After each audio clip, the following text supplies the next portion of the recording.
प्रभूचा गौरव असो आत्ता आणि सदा सर्वदा. आत्ता आणि सदा सर्वदा प्रभूचा गौरव असो. सुखानो घेरे प्रभू तुझ्या हाती, वल्लवरे माझे नावने किनारी. सुटला वारा जीवनाच्या सागरी, आदळली रे नाव खडकावरी.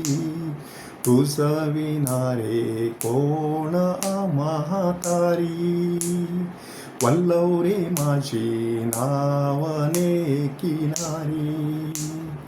चुकानु घेरे प्रभू तुझ्या हाती, वल्लव रे माझी नावने किनारी. आजच्या शुभवर्तमानामध्ये वादळाचा प्रसंग आहे. प्रभू येशू ख्रिस्त आपल्या शिष्यांबरोबर बोटीतून प्रवास करत आहे आणि समुद्रामध्ये प्रचंड असं वादळ सुटलं असं आपल्याला सांगण्यात आलेलं आहे. शिष्य घाबरून गेलेले आहेत आणि अशा वेळेला ते प्रभूला उठवतात आणि प्रभू वादळ वारं शांत करतो. संपूर्ण प्रसंग किती बोलका आहे. हा प्रसंग फक्त प्रत्यक्ष समुद्रामध्ये झालेल्या वादळापुरता मर्यादित ठेवता येत नाही. पहिल्या वाचनामध्ये सुद्धा तशाच प्रकारचं वादळ आहे आणि तशाच प्रकारचं वादळ प्रारंभीच्या ख्रिस्त सभेमध्ये देखील होतं. पहिल्या वाचनामध्ये कोणत्या प्रकारचं वादळ आहे?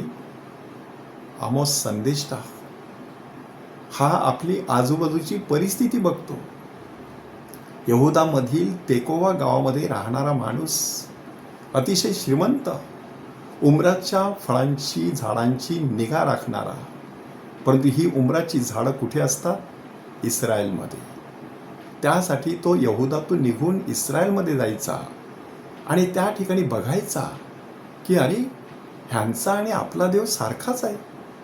आपण एकाच देवाची लेकरं आहोत. परंतु ह्यांच्या पूजा पद्धतीत, ह्यांच्या जीवनशैलीत केवढा फरक आहे. केवढी भ्रष्टता ह्यांच्या जीवनामध्ये आलेली आहे. दुष्प्रवृत्ती वाढलेली आहे. चुकीची अशी प्रार्थना पद्धती ते वापरत आहेत. गोरगरिबांना नाडत आहेत. ऐशारामाचं जीवन जगत आहेत. फसवी आशा मनामध्ये धरून आहेत. परमेश्वरावरती चुकीच्या पद्धतीने श्रद्धा ठेवत आहेत.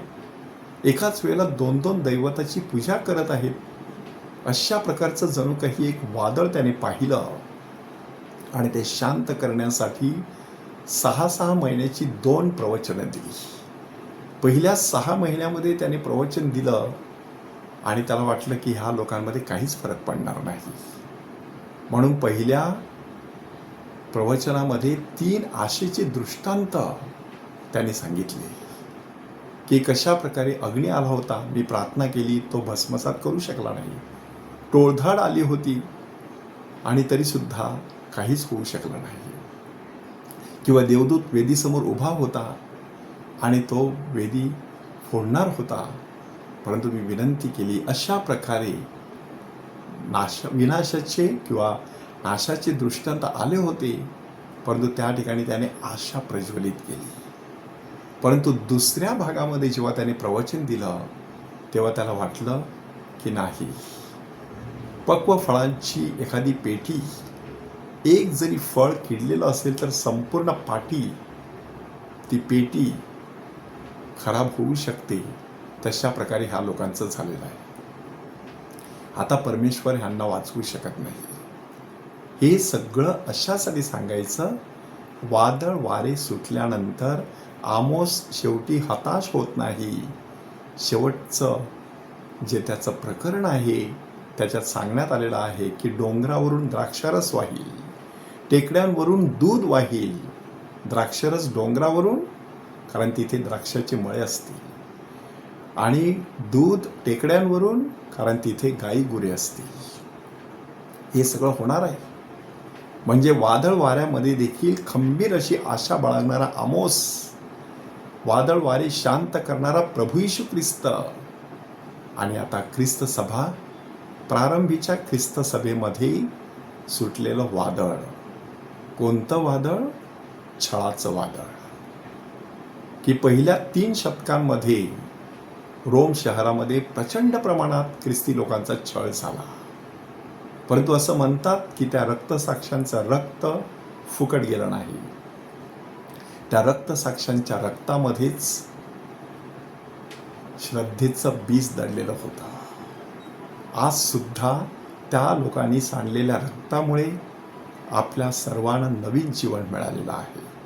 रोमन कॅथलिक म्हणून मोठ्या अभिमानाने आपण सर्वत्र मिरवत आहोत, परंतु ही ख्रिस्त सभेची इमारत त्यांच्या रक्तावरती उभी आहे. वादळ वारे कितीही मजबूत असले तरी प्रभू त्याच्यापेक्षाही महासामर्थ्यशाली आहे, ही श्रद्धा बाळगूया आणि पूर्णपणे आपल्या बोटीचं सुकाणू त्याच्या हाती देऊया. प्रभूचा गौरव असो आत्ता आणि सदा सर्वदा. आत्ता आणि सदा सर्वदा प्रभूचा गौरव असो.